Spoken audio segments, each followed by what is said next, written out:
자, 오늘 이 밤에 함께 기도하게 찾아오신 모든 분들에게 주님의 은혜가 넘치기를 축복합니다.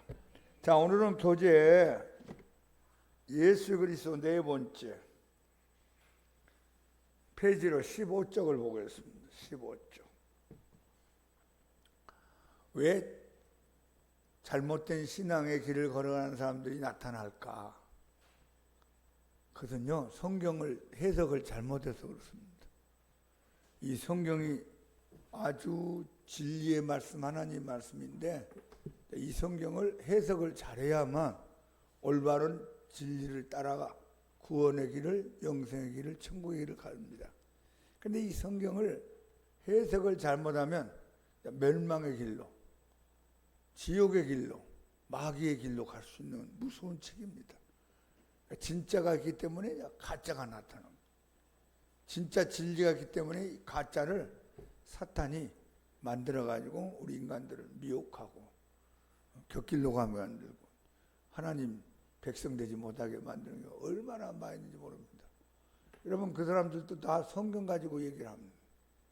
성경 해석을 어떻게 하느냐? 여기에 따라서 이제 가짜와 진짜가 이제 구별되게 됩니다.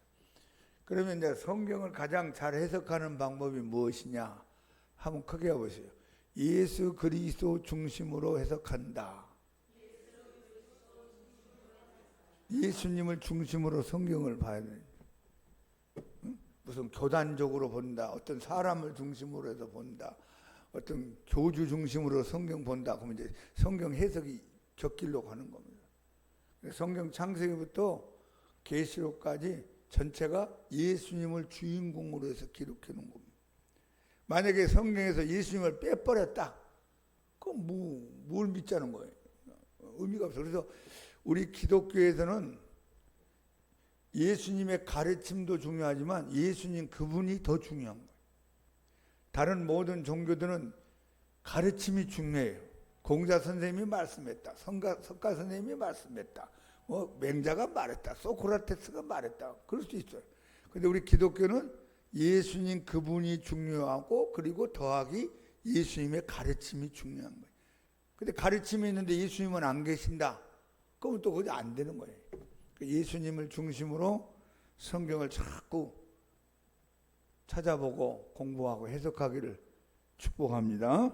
자, 오늘 히브리서 1장 3절 다 같이 시작. 이는 하나님의 영광의 광채시요 그 본처 형상이시라. 그의 능력의 말씀으로 만물을 붙드시며 죄를 정결하게 일을 하시고 높은 곳에 계신 지극히 크신 이의 우편에 앉으셨느니라. 히브리서는 히브리인들로 예수님을 믿는 사람들에게 쓴 성경입니다.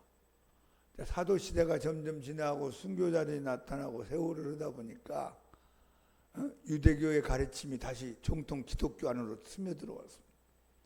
너희들 예수님만 믿어도 구원받는 게 아니야. 유대교 율법도 지키고 절기도 지키고 많은 유대교에서 요구하는 것을 지켜야 하면 너 구원받는 거야. 그렇게 이제 기독교 안에 들어왔습니다. 그러니까 일부는 돌아갔어요. 유대교로 돌아가는 사람들이 생겼어요. 어떤 사람들은 우리는 죽어도 예수님만 믿는다, 이런 분들이 생겼어요. 근데 가운데 이제 양다리를 거쳐 고민하는 사람들이 생겼습니다. 진짜 예수님을 믿어야 되는 건지 아니면 저쪽으로도 가야 되는 건지, 예수님하고 유대교를 합쳐서 믿어야 되는지 고민하는 사람들에게 써서 보낸 성경이 히브리서라.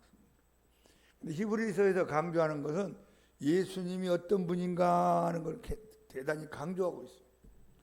예수님은 모세보다 위대하고 아론보다 위대하고 천사보다 더 위대하고 구약에는 모든 율법의 완성자고 그분은 우리 영원한 대제사장이다. 앞부분에 예수님을 굉장히 위대한 분으로 이제 설명을 합니다. 그러면서 1장 3절 이는 그리스도는 하나님의 영광의 광채시요 그분의 형상이시라. 이게 무슨 뜻입니까?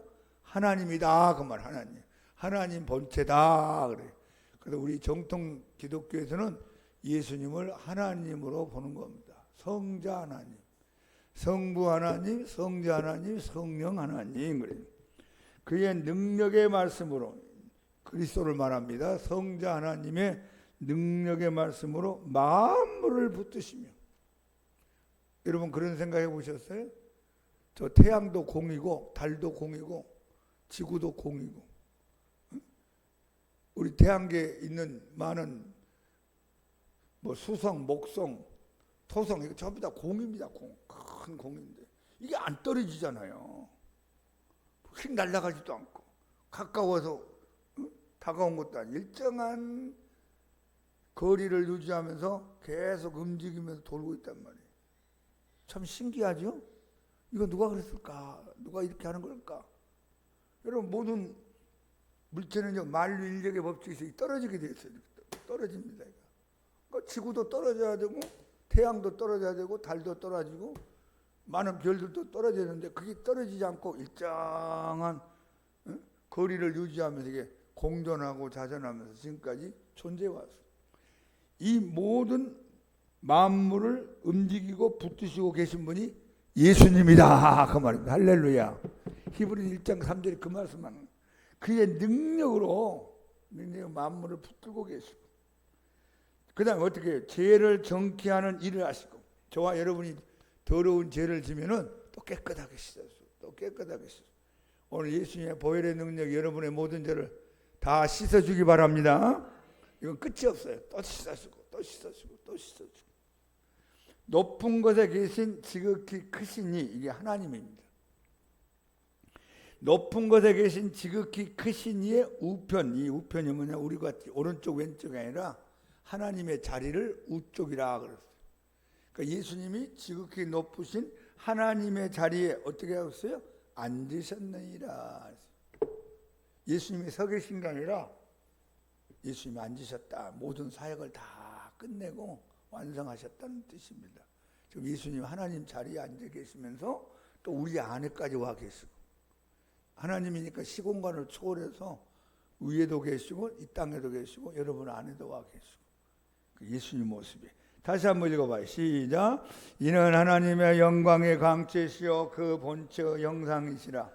그의 능력의 말씀으로 만물을 붙드시며 죄를 정케하게 하는 일을 하시고 높은 곳에 계신 지극히 크신 이의 우편에 앉으셨느니, 이분이 우리가 믿는 예수님의 참된 모습이다 하는 겁니다. 디도서 3장. 우리 구주 예수 그리스도로 말미암아 우리에게 그 성령을 풍성히 부어주사 우리로 그의 은혜를 힘입어 의롭다 하심을 얻어 영생의 소망을 따라 상속자가 되게 하려 하심이라. 여러분, 이 성령을 하나님이 풍성히 부어주시는데 조건이 있어요. 예수님으로 말미암아. 그러니까 예수님 믿고 예수님 이름을 부르는 것에 성령이 오시는 거예요. 다른 말을 하면 예수님 이름 외에 다른 이름을 부르면 악령이 오는 거예요. 여기 잊지 마세요. 예수님 이름을 부르고 예수님으로 말미암아 성령이 오시는 거예요. 성령과 예수님은 같이 움직이는 거예요. 그런데 예수님 이름은 안 불러요. 누구의 이름을 부른다든지 뭐 이상한 종교 이름을 주문을 외운다든지 그러면 악한 영이 옵니다. 마귀가 오는 거예요. 귀신들이 오는 거예요. 너 나 찾아왔구나. 나 부르는구나. 그러면 이제 그 사람 인생을 이상한 데로 끌고 갑니다. 예수 그리스도로 말미암아 우리가 그 성령을 풍성히 부음받고 우리로 그의 은혜를 힘입어 의롭다 하심. 제사함보다 더 한 단계 나가는 게 의롭다 하심이라고 했어요. 한 번도 죄를 짓지 아니한 사람으로 여겨주시는 은혜를 얻어 영생의 소망을 따라 하나님의 상속자, 천국의 상속자가 되게 하려 하심이라. 예수님 없으면요 성령도 오시지 않고 의롭다함도 얻을 수 없고 영생의 소망도 없고 하나님의 상속자도 되지 못하고, 예수님 때문에 이 은혜가 온다는 거예요. 예수님 때문에 성령 충만, 예수님 때문에 하나님 은혜, 예수님 때문에 의롭다 하심, 예수님 때문에 영생의 소망, 예수님 때문에 하나님의 상속자. 할렐루야. 히브리 4장 14, 16절. 그러므로 우리에게 큰 대제사장이 계시니 승천하신 이 곧 하나님의 아들 예수시라. 우리가 믿는 도리를 굳게 잡을지어다. 우리에게 있는 대제사장은 우리의 연약함을 동정하지 못하실 리가 아니요 모든 일에 우리와 똑같이 시험을 받은 이로되 죄는 없으시니라. 그러므로 우리는 긍휼하심을 받고 때를 따라 돕는 은혜를 얻기 위하여 은혜의 보좌 앞에 담대히 나갈 것이니라.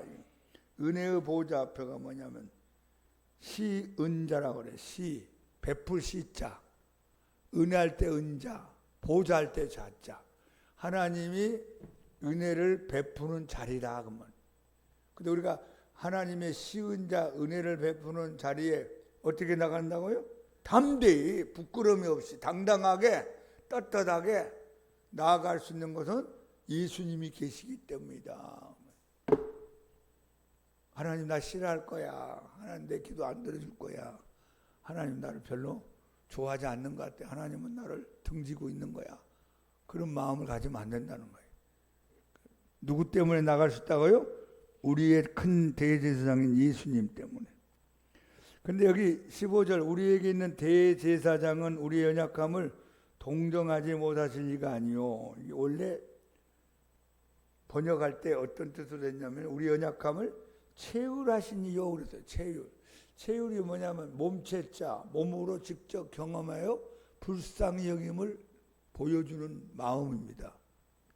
자, 예수님이 사람이 되셨죠? 하나님으로 계셔 사람이 됐잖아요. 근데 예수님도 주무시기도 하고 배가 고프기도 하고 욕을 얻어먹기도 하고 핍박을 받기도 하고 눈물도 흘리시고 경험했어. 경험. 그러니까 예수님이 가난하게 살아보시기도 하고 또 병든 사람들 만나서 불쌍한 마음도 생기고. 체휼이란 게 뭐냐면 내가 경험해 본 결과 그 사람을 이해하고 동정할 수 있는 불쌍한 긍휼의 마음이 생기는 거예요. 그 주님 우리를 안다는 겁니다. 예수님이 우리 같은 인간의 몸을 쓰시고 사셨기 때문에. 여러분 몸 아픈 사람이 병든 사람 마음을 알아요. 건강한 사람은 병든 사람 마음을 몰라요. 그러니까 병든 사람 함부로 야단치지 말고 꾸짖지 말고 불쌍히 여기셔야 됩니다. 그 사람 병들고 싶어서 병든 사람 누가 있겠어요? 다 건강하게 살고 싶은데 어쩌다가 병들었어요. 여러분 가난해 본 사람이 가난한 사람 속으로 알죠. 이게 체휼이라고 해요. 체휼. 몸으로 경험해서 긍휼함을 갖게 된다. 예수님이 그런 분이란 겁니다. 모든 일에 우리가 똑같이 시험을 받으셨어요. 마귀의 시험을 3번이나 우리 마태복음 4장에 보면 받으셨죠? 여러분과 나도 시험 받을 때가 있잖아요. 유혹 받을 때가 있고 마음이 흔들거릴 때가 있고 예수님이 그걸 경험해 보셨어요. 그래서 우리가 얼마나 연약하고 시험에 약한 일을 아는 거예요. 그러므로 우리는 긍휼하심을 받고 때를 따라 돕는 은혜를 얻게 하여 은혜의 보좌 앞에 담대히 나아갈 것이니라. 그러니까 예수님 이름을 가지고 나오면 하나님이 받아주시는 거예요. 예수님과 함께 손잡고 하나님 앞에 나아가면 하나님이 잘 왔다. 그래 내가 너한테 은혜 주마. 걱정하지 마. 내가 너 기도 다 들어주마. 그러면서 우리를 기뻐 받으신다 그런 뜻이에요. 부끄러워하지 말고 소심한 마음 갖지 말고 강하고 담대한 마음으로 하나님의 보좌 앞에 나아가기를 축복합니다. 자, 너무 좋은 말씀이에요. 다시 한번 크게 읽어봅시다. 그러므로 우리에게 큰 대제사장이 계시니 승천하시니 곧 하나님의 아들 예수시라. 우리가 믿는 도리를 굳게 잡을지어다. 우리에게 있는 대제사장은 우리 연약함을 동정하지 못하실 리가 아니요 모든 일에 우리와 똑같이 시험을 받으니로되 죄는 없으시니라. 그러므로 우리는 긍휼하심을 받고 때를 따라 돕는 은혜를 얻게 하여 은혜의 보좌 앞에 담대히 나아갈 것이니. 누구 때문에 이렇게 담대히 나갈 수 있다고요? 예수님 때문에. 하여튼 예수님 때문에 우리가 수지 맞았어. 수지. 예수님 여러분이 안 믿었으면요 하나님이 오란 말도 안 하고 받아주지도 않고 나갈 수도 없고 그냥 저렇게 살다가 가는 거예요.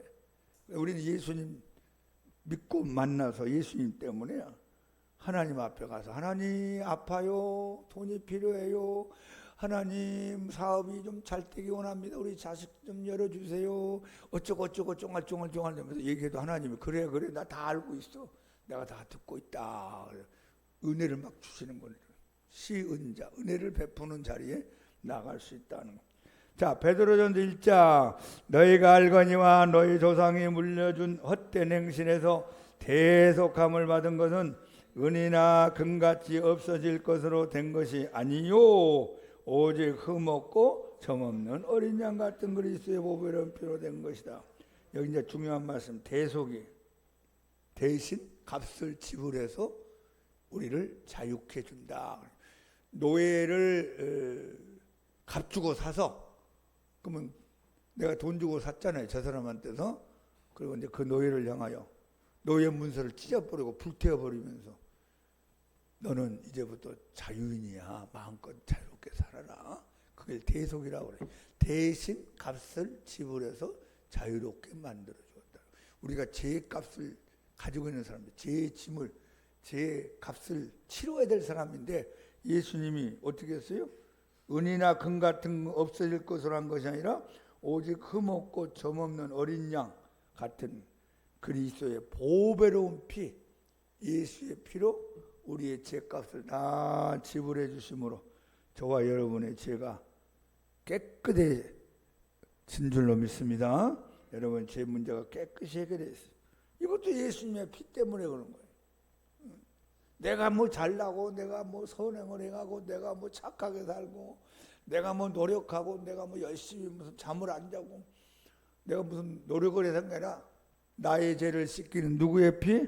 예수의 피밖에 없네. 아멘. 베드로전서 3장 18절 그리스도께서도 단번에 죄를 위하여 죽으사 의인으로서 불의한 자를 대신하였으니 이는 우리를 하나님 앞으로 인도하려 하심이라. 육체로는 죽임을 당하시고 영으로는 살리심을 받으셨으니. 아멘. 여기 단번에 두 번, 세 번, 네 번, 다섯 번, 100번, 1000번에 완수 한 번에 끝났대. 이 한 번이 무슨 사건? 십자가 사건. 만약에 예수님이 단번 안 했으면 또 다른 메시아가 와야 되고 또 다른 누군가가 와서 이 문제를 해결해 줘야 됩니다. 히브리에서 강조한 것 중에 하나가 단번이란 말이 몇 번 나와요. 한 번에 끝냈다. 그것도 완전히, 그 영원히, 확실히, 분명히 예수님이 십자가에서 끝내버렸다. 그 말씀이에요. 단번에 죄를 위하여 그리스도께서 죽으심으로 의인으로서, 예수님은 죄가 없으신 의인인데 불의한 자, 저와 여러분을 대신하셨으니 이는 우리를 누구 앞으로? 하나님 앞으로 인도하려 하심이라. 우리가 이 죄 문제가 해결되지 않으면요 하나님 앞으로 갈 수가 없어요. 하나님은 죄인을 받아주지를 않아요. 근데 우리도 죄를 짓지요. 어떨 때는 불신자보다 더 큰 죄를 짓고 살 수도 있어요. 근데 우리는 예수님의 피가 있습니다.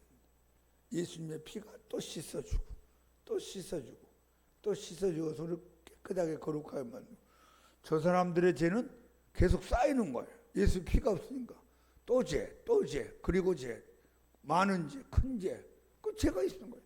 하나님이 받아주지 않고 저와 여러분은 예수님이 죄를 위하여 죽으셨기 때문에 우리를 하나님 앞으로 인도할 수가 있는 겁니다. 자, 우리 누구 앞에 왔습니까? 하나님 앞에 왔어요. 하나님 앞에. 오늘 하나님이 예수의 피를 가지고 여러분들을 다 영접하고 기뻐할 줄 믿습니다. 육체로는 죽임을 당하시고 영으로는 살리심을 받으시는 이 십자가 사건입니다. 요한복음 10장 도둑이 오는 것은 도둑질하고 죽이고 멸망시키는 것뿐이요 내가 온 것은 양으로 생명을 얻게 하고 더 풍성히 얻게 하려는 것이나. 여기 도둑은 마귀를 말합니다. 여기 내가는 예수님 말씀한 것. 예수님하고 마귀를 대조해놓은 말씀이에요. 도둑이 오는 것은 어떻게? 도둑질하고 죽이고 멸망시키려고 온다. 그러니까 마귀란 놈은 나한테 도움이 절대 안 됩니다. 여러분을 꼭 이해해 주는 것처럼 찾아오는데 거기에 내가 깜빡해서 속아 넘어가면 나중에 내 인생을 도둑질하고 죽이고 멸망시키고 파탄나게 만들고 슬프게 만들고 넘어지게 만들고 고통스럽게 만들고 절망스럽게 만들고 그리고 마지막에 지옥으로 끌고 가버립니다. 응? 그러면 예수님은 이 세상에 오신 이유가 뭐냐? 양으로 생명을 얻게 하되 이 생명이 영생을 말합니다. 요한복음의 생명은 영생하고 같은 뜻으로 사용하고 있어요. 예수님을 만난 양, 저와 여러분에게 하나님의 생명, 영생, 그 영원한 생명 같은 뜻이에요. 영원한 생명, 영생, 영생은 하나님의 생명. 이것을 양들에게 얻게 만들고 또 더 풍성히, 이 풍성함은 하나님의 전체적인 은혜를 말합니다. 건강에 풍성하고 기도응답도 풍성하고 기쁨도 풍성하고 사랑도 풍성하고 평강도 풍성하고 사는 재미도 풍성하고 할렐루야. 건강도 풍성하고 재물도 넉넉하고 이 풍성은 양이 아주 그냥 건강하게 사는 모습으로 생각하고 있어요. 양을 살려서 생명을 얻게 하고 더 풍성히 얻게 하는 것이다. 그러니까 예수님을 항상 생각할 때 성경적인 예수님을 생각하셔야 돼요. 예수님은 나를 괴롭히러 온 게 아니고 나를 못 살게 오는 게 아니고 내 것을 뺏어가려고 온 게 아니라 나에게 생명을 얻게 하고 더 풍성히 얻게 하려고 예수님이 오셨구나. 예수님 고맙습니다. 예수님을 사랑하면서 따라가면 됩니다. 다시 한번 도둑이 시작. 도둑이 오는 것은 도둑질하고 죽이고 멸망시키는 것뿐이요 내가 온 것은 양으로 생명을 얻게 하고 더 풍성히 얻게 하는 것이라. 아멘. 요한일서 3장 죄를 짓는 자는 마귀에게 속하나니 마귀는 처음부터 범죄함이라. 하나님의 아들이 나타나신 것은 마귀의 일을 멸하려 하심이라. 하나님의 아들 그리스도께서 이 세상에 나타나신 것은 마귀의 일을 심판하러 이 세상에 오셨다. 그러니까 마귀를 심판해야만 우리 인간을 해방시키고 자유롭게 만들 수 있습니다. 우리가 일제시대 36년 동안 일본의 지배를 받고 살았는데 우리가 얼마나 일본으로부터 자유를 얻으려고 노력했겠어요. 근데 우리 힘으로 안 되는 거예요. 근데 일본보다 더 강한 누가? 미국이 일본을 이김으로 미국이 승리함으로 우리가 일본으로부터 자유를 얻고 1945년 8월 15일 해방을 얻게 된 겁니다. 마귀란 놈이 죄지은 인간들을 꽉 붙잡고 있는 거예요. 근데 우리가 이 마귀로부터 빠져나갈 길이 없습니다. 왜? 죄를 짓고 사니까. 근데 예수님이 오셔서 마귀보다 더 크고 강하신 예수님이 와서 마귀를 심판하시고 이기시고 물리치심으로 마귀에게 잡혀있는 저와 여러분을 자유롭게 해방시켜준 줄로 믿습니다. 자, 예수님이 이 세상에 나타나신 것은 마귀를 멸하려 하심. 예수님이 오신 목적 중에 하나가 마귀 심판하러 오셨구나. 그래야만 여러분들에게 영생과 구원과 제사함과 천국으로 가는 길을 열어놓을 수가 있습니다. 요한복음 16장 24절 지금까지는 너희가 내 이름으로 아무것도 구하지 아니하였으나 구하라 그래하면 받으리니 너희의 기쁨이 충만하리라. 참 예수님의 귀한 기도응답의 약속입니다. 지금까지는 예수님은 모르는 상태에 살 때는 너희가 내 이름으로 예수 이름으로 아무것도 구하지 아니했구나. 그때는 모르니까 예수님 이름으로 기도한 적도 없지. 응? 성황당 가서 비비비나 하고 장독에다 물 떠놓고 정한수 떠놓고 뭐라고 하기도 하고 그건 아무런 소용이 없었어요. 그런데 이제 예수 이름을 주셨어요. 예수 이름으로 구하라. 그리하면 받으리니 너희 기쁨이 충만하리라. 자, 한번 합시다. 구하라 그리하면 받으리니 너희 기쁨이 충만하리라. 우리가 할 일은 예수 이름으로 구하는 거죠. 하나님의 입장에서는 예수 이름으로 구하는 자에게 주시는 거고 우리는 받게 되면 기도응답의 기쁨이 있습니다. 기도응답의 기쁨을 많이 맛보기를 바랍니다. 그게 이제 간증으로 연결되잖아요. 하나님이 나에게 해주신 은혜를 나누는 것, 그게 간증이란 말이에요. 이건 기도해야만 받는 거예요. 기도 많이 할수록 간증도 많아집니다. 목사님 나는 1년 내내 할 말이 없는데요. 기도 안 한다는 뜻이고, 또 간증이 없다는 뜻이잖아요. 남들은 막 하나님 살아계신다, 뭐 하나님 나에게 이런 거 해주었다, 뭐 이렇게 하나님 변화시켜 주었다, 막 얘기 많이 하는, 나는 별로 그런 게 없어요. 그 뿌리가 뭔가 보면 기도가 안 하는 기도, 구하지 않아요. 구하라 그래야만 받으리니 너희 기쁨이 충만하리라. 누구 이름으로? 예수 이름으로. 예수 이름으로. 하여튼 예수님 만난 거 굉장한 큰 은혜요, 복이요. 그리고 예수님 이름은 여러분의 권세입니다. 마태복음 11장 수고하고 무거운 짐진 자들아 다 내게로 오라. 내가 너희를 쉬게 하리라. 나는 마음이 온유하고 겸손하니 나의 멍에를 메고 내게 배우라.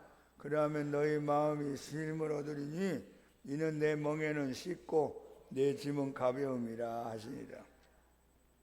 우리가 익히 잘 아는 귀한 말씀입니다.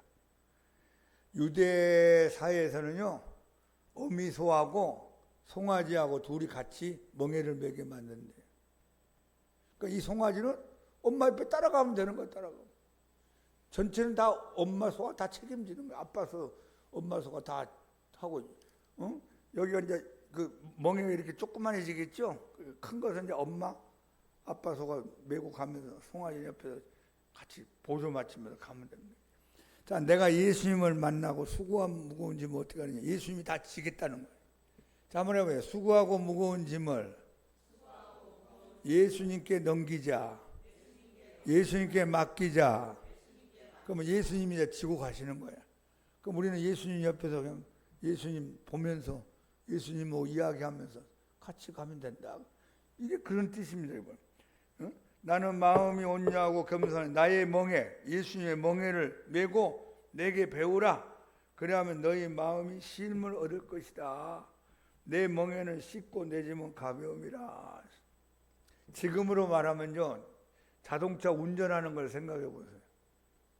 내가 운전하면 긴장되죠? 진짜예요. 우리가 운전하면 어떻게 해요? 속도도 잘 조절해야 되고, 신호도 지켜야 되고, 과속도 하지 말아야 되고, 옆에 차도 봐야 되고, 뉴턴할 때는 어디 있는가 보기도 하고. 그럼 옆에 앉은 사람은 잠자고 있잖아. 쿨쿨 잠잘 수가 있어요. 나를 믿고. 근데 내 인생의 운전대에 내가 운전하면은 피곤하단 말이지. 근데 그 내 인생의 운전대 예수님을 운전하게 만드는 거예요. 예수님, 여기 열쇠 있습니다. 예수님 운전해 주세요. 그래, 내가 해줄게. 그리고 나는 예수님 옆에 앉아 있는 거예요. 그 예수님하고 같이 대화하면서 예수님 얼굴 보면서 같이 가는 게 신앙입니다. 근데 이제 많은 사람의 문제가 뭐냐면 예수님 옆에 앉혀놓고 내가 운전하려고 하는 건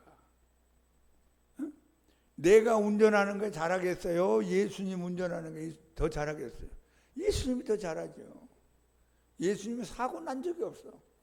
예수님은 길을 잃어본 적도 없고, 예수님은 딱지 뗄 일도 없고, 예수님은 안전하게 잘 운전해서 저와 여러분을 천국까지 데려갈 줄 믿습니다. 예수님은 못 믿어가지고 예수님 저 뒤에가 앉아 계세요. 내가 좀 운전하겠습니다. 내가 막 하다가 막 잘못된 길로 들어가고 뭐 어디가 처박히고 딱지 떼고 속도 위반하고 뭐 고장 나고 복잡한 일들이 생겨. 자, 한번 해보세요. 예수님께 운전대를 맡기자. 여러분 그 노아의 방주를 보면 노아의 방주가 기다란 상자입니다. 긴 상자. 한 135m인가 된다고 그래요. 그 문이 하나 있는데 거기 이제 들어갔잖아요. 근데 거기 보면 엔진이 없어요. 운전대도 없어요. 노아가 막 운전해가지고 그냥 그 길고 무거운 방주를 어떻게 움직이겠어요? 그럼 어떻게 하냐? 하나님이 인도한다 그 말. 하나님이 알아서 바람 불게 하고 천천히 가기도 하고 빨리 가기도 하고 오른쪽 가기도 하고 왼쪽 가기도 하고 머무르기도 하고 이거 다 누가 하신다고요? 하나님이 한다. 그럼 노아와 노아 가족들 8명은 그 안에서 그냥 잠자고 쉬고 먹고 찬송가 부르고 예배드리고 걱정하지 않고 맡기는 거예요. 그래서 노아가 거기서 막 스트레스 받아가지고 야 호랭이 튀어나오면 어떻게 하냐, 코끼리가 한번 열받아가지고 그냥 밀어붙이면 어떻게 하느냐, 야 저 짐승들 어떻게 우리가 어떻게 먹여야 되냐, 통일은 어떻게 하는 거야, 야 이 동으로 가는 거야, 서로 가는 거야, 남으로 가는 거야. 그러면 어때, 노아가 스트레스 받겠죠? 암병 걸릴 거 아니에요. 거기다 뭐 노아가 불면증 걸리고 우울증 걸리고 에라 모르겠다 자살해 버리자. 그럼 골치 아프잖아요. 누구한테 맡기자? 예수님께 맡기고 하나님께 맡기는 거. 하나님, 이 방주 시작한 것도 하나님이시니까 하나님이 알아서 다 인도해 주세요. 그래서 노아와 가족들은 그냥 찬송가 부르고 잠자면 되는 거예요. 그럼 하나님이 다음 어디다 데려다 놓기도 움직이든 하는 겁니다. 수고하고 무거운 짐진 자다, 네가 지고 가지 말고 나에게 와. 그리고 나한테 맡겨. 내가 대신 짊어지고 갈 테니까 너는 좀 쉬어라, 안식을 하라. 자, 오늘 기도하는 게 뭐예요? 맡기는 거예요. 기도는 하나님께 맡기는 거예요. 여러분의 짐을. 어떤 사람은 열심히 기도해 놓고 또 갈 때는 예수님 돌려주세요 해가지고 다시 보따리 쌓고 집에 가져가는 거예요. 또 고민하고 앉아있는 거예요. 어떻게 하면 좋을까 막. 그리고 또 교회 와가지고 또 보따리 풀어놓고 막 얘기하다가 갈 때는 또 가지고 가고. 그렇게 믿으면 안 돼요. 운전대를 내가 붙잡고 예수님 운전 못하게 하는 건 똑같은 거예요. 다시 한번 예수님께 운전대를 맡기자. 그 여러분 예수님 옆에 앉아있어 예수님 쳐다보고서 예수님 대화하면 되잖아요. 그게 예수님과 동행하는 거예요. 동행. 그게 잘 믿는 겁니다. 내가 뭘 열심히 하는 게 잘 믿는 게 아니라 예수님이 하시도록 하는 게 잘 믿는 거예요. 목회도 마찬가지. 강 목사가 내가 뭘 하려고 하면 얼마나 힘들겠어요. 응? 마음대로 안 되잖아요. 그래 예수님께 맡겨야 돼. 예수님, 양문교회 운전을 주님이 좀 해주세요.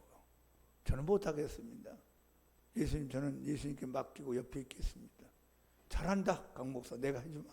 그렇게 해서 이제 목회를 같이 가는 거예요. 근데 내가 하려고 하다 보니까 목사님들이 쓰러지고 막 혈압이 올라가고, 뭐 뇌출혈 생기고 말이지. 막 어떤 분은 암병 걸려가지고 또 빨리 가기도 하고. 내가 안 오는 목사님은요, 파킨슨병이 왔대. 파킨슨병. 파킨슨병, 니게르병하고 비슷한 건데요. 말도 느려지고 치매 같은 게 다가오고 이렇게 서서 설교도 못하고 힘들어요. 왜? 내가 하려니까. 여러분 인생을 여러분이 살지 말고 예수님이 사시도록 합시다. 오늘 기도 그렇게 해요. 그렇게 맡기고. 맡겼으면요, 가벼운 마음으로 집에 가서요, 열심히 기도해놓고 또 집에 가서 들어누워가지고 또 고민하고 마음 아파하지 말고. 자, 요한복음 14장. 너희는 마음에 근심하지 마라. 하나님을 믿으니 또 나를 믿으라. 내 아버지 집에 거할 것이 많도다. 그렇지 않으면 너에게 일렀으리라. 내가 너희를 위하여 거처를 예비하러 가노니 가서 너희를 위하여 거처를 예비하면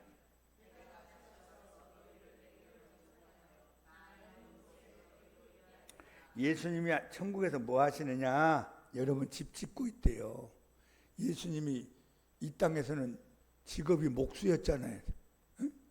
세상 집 짓는 거. 천국에 가면 천국에 집을 짓는데, 거처가 뭐냐면요, 맨션이라고 그래요. 맨션. 우리는 빌라 조그만 15평도 맨션 붙여놨는데 그런 맨션이 아니고 큰 저택을 말합니다. 천국 가면 아파트 없어요. 1층, 2층, 3층, 4층, 꼭대기 50층 그런 거 없어요. 저택. 큰 저택. 그걸 맨션이라고 그래. 중세 때 큰 그 부자들이 살던, 귀족들이 살던 집 있잖아요. 마당도 얼마나 넓은지, 방도 얼마나 큰지, 얼마나 정원이 잘 꾸며 있는 거예요. 주님이 천국에 지금 여러분의 맨션을 준비하고 있답니다. 할렐루야. 맨션. 근데 여러분 꼭 알아야 돼요. 그러면 똑같은 집을 짓느냐, 그건 아니에요. 여러분 여기서 어떤 신앙생활 했느냐가 그게 재료로 올라가는 거예요. 재료로.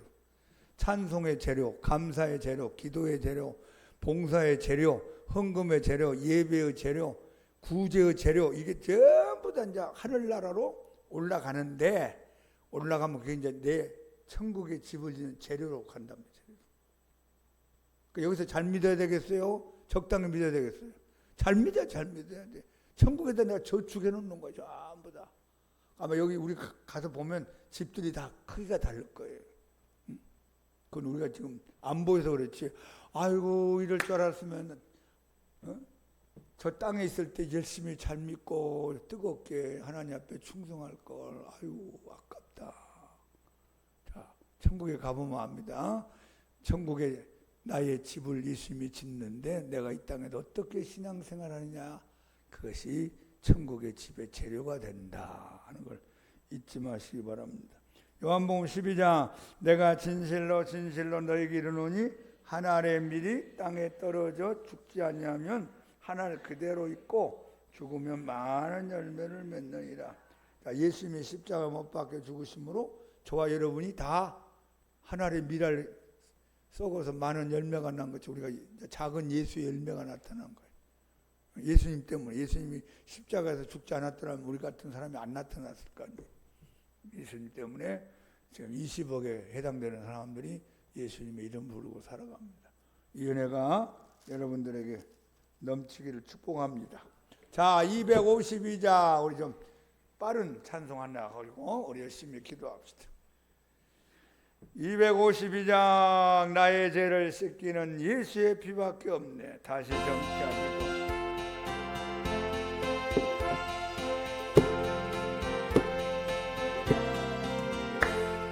나의 죄를 씻기는